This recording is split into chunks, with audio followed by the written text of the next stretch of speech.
The morning sun filtered through the dusty cafe windows, casting long golden streaks across the worn-out tables. Lily wiped the counter for the third time, pretending to be busy while her eyes followed the boy sitting in the corner booth. He couldn't have been more than 10, frail, quiet, and with eyes that carried too much sadness for his age. Every morning, his stepmother, a perfectly dressed woman named Victoria, would drop him off with a cold warning to stay out of trouble. But today, Lily noticed bruises on his arm when he reached for his drink, and her heart broke. Lily had seen pain before, but this was different. The boy, Ethan, flinched whenever someone raised their voice, even when laughter echoed in the cafe. She couldn't help but feel protective. Every day, she slipped him extra cookies, asked gentle questions, and offered smiles in place of the warmth he clearly lacked at home. But when she saw Victoria grab Ethan harshly outside one afternoon, whispering venomously through clenched teeth, Lily's patience snapped. She knew she had to do something, even if it risked her job, or worse. Victoria was beautiful in the cruelest way, polished and cold, her smile always a weapon. She had married billionaire businessman Richard Caldwell just a year ago after his wife's passing. Lily had read about them in the news, a perfect high society couple.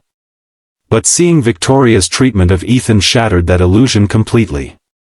Behind the makeup and designer clothes was a woman filled with bitterness, treating the boy like a burden instead of the child he was. And as Lily watched Ethan's eyes dull more each day, she realized no one else would stand up for him, except her. That night, Lily stayed awake thinking about her past. She too had grown up in a broken home, raised by a single mother who worked double shifts at diners like this one. She knew the fear of going to sleep hungry, the ache of being unwanted. Maybe that's why Ethan's pain pierced her so deeply, it was her own story reflected in his trembling hands. By morning, her decision was made. She wouldn't stand by and let another innocent child suffer. The next day, Victoria strutted into the cafe as usual, tossing her purse onto a chair and ordering coffee with a snap of her fingers. Ethan trailed behind her, eyes downcast, carrying her shopping bags. Lily's chest tightened. When Victoria went outside to answer a call, Lily knelt beside the boy. "Hey, are you okay, sweetheart?" she whispered. Ethan hesitated, then whispered back, "She gets mad when I talk." His voice was barely audible, trembling. "She says my dad doesn't love me anymore." Lily's heart twisted. "That's not true," she said softly. "And I'm going to help you, okay?" That evening, Lily followed them discreetly as Victoria's car pulled into the gates of the Caldwell mansion. From the shadows, she saw the lights of the grand home flicker on. Moments later, Ethan's cry pierced the air, short, muffled, and heartbreaking. Lily's hands trembled, but her determination only grew stronger. She took out her phone, began recording, and captured the scene through the window, Victoria yelling, grabbing Ethan, throwing something across the room. Lily knew it was dangerous, but it was proof. Over the next few days, Lily gathered more evidence. She recorded bruises, snippets of conversation, and even spoke to the mansion's gardener, who confirmed her suspicions. But she didn't know how to reach Richard Caldwell, Ethan's father. He was a man of immense power and wealth, shielded by assistants and security. Lily was just a waitress, a nobody. Still, she refused to give up. Because Ethan needed someone brave enough to speak up, even if no one believed her at first. Then fate stepped in. One morning, a sleek black car pulled up to the cafe. The man who stepped out was none other than Richard Caldwell himself. His expression was stern but curious. "You're the one my son talks about," he said flatly. "The waitress." Lily froze. He talks about me?" she asked. "Every night," Richard said, softening slightly. "He says you're the only person who listens." Lily's eyes welled up, and before she could stop herself, she blurted out everything, Victoria's cruelty, the bruises, the fear. Richard's face darkened, disbelief flashing into horror. He didn't want to accept it, but Lily's sincerity and the evidence on her phone told the truth he'd been blind to. "Show me," he said quietly. That night, Richard followed Lily's directions and came home earlier than usual. What he saw shattered him completely. From the hallway, he witnessed Victoria screaming at Ethan, shoving him toward the stairs. Ethan cried out, "Please, stop," before losing balance. Richard rushed forward just in time to catch his son, and his heart broke into pieces. The silence that followed was deafening. Victoria froze when she realized Richard had seen everything. "Richard, this isn't what it looks like," she stammered, but he cut her off with a voice that trembled with fury.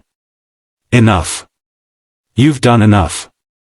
His words were cold as ice. That night, she was thrown out of the mansion. Ethan clung to his father's arm, sobbing quietly.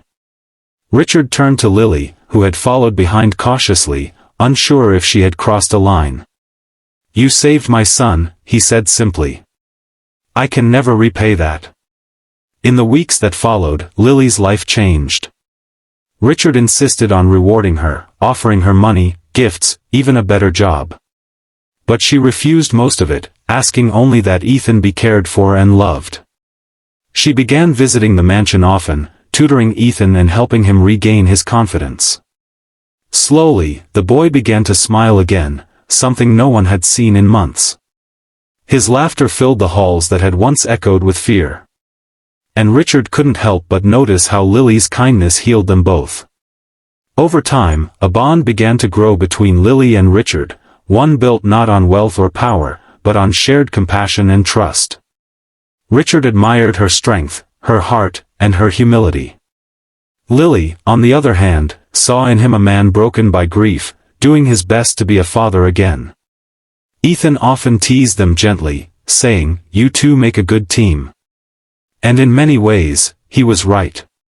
Together, they rebuilt a home that had once fallen apart. Months later, on a rainy evening, Richard invited Lily to dinner, not as a guest, but as someone special.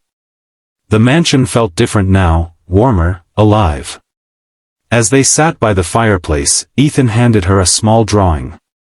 It showed the three of them smiling under a bright sun. "That's us," he said proudly.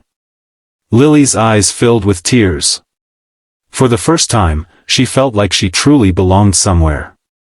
Though Lily never sought recognition, her story spread quietly through the city, a tale of courage and compassion that reached far beyond the cafe walls. She became a symbol of how one person's kindness could change an entire life. Richard often told reporters, "She wasn't just a waitress. She was an angel who reminded me what love truly means." Years passed, and the bond they shared only grew stronger.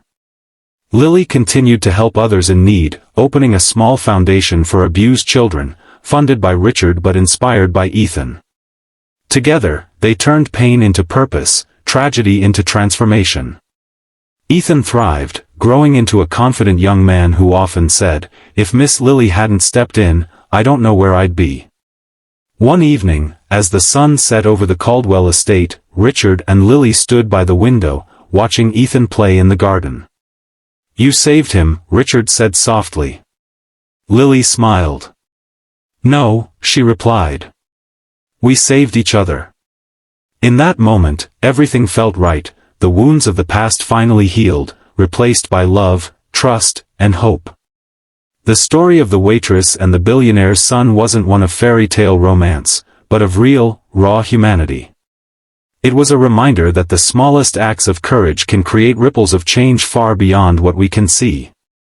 Sometimes heroes wear aprons, not armor, and sometimes, saving a child's heart can heal two broken souls in return. As the stars twinkled above the mansion, Lily whispered a quiet thank you, to fate, to courage, to second chances. Because in the end, love isn't about wealth or status, it's about choosing to stand up when it matters most. And for Ethan, that choice changed everything. The cafe where it all began still stood, though quieter now. A plaque on the wall read, "Kindness is stronger than cruelty." Always. Customers often asked about it, and the staff would smile and tell them the story of a waitress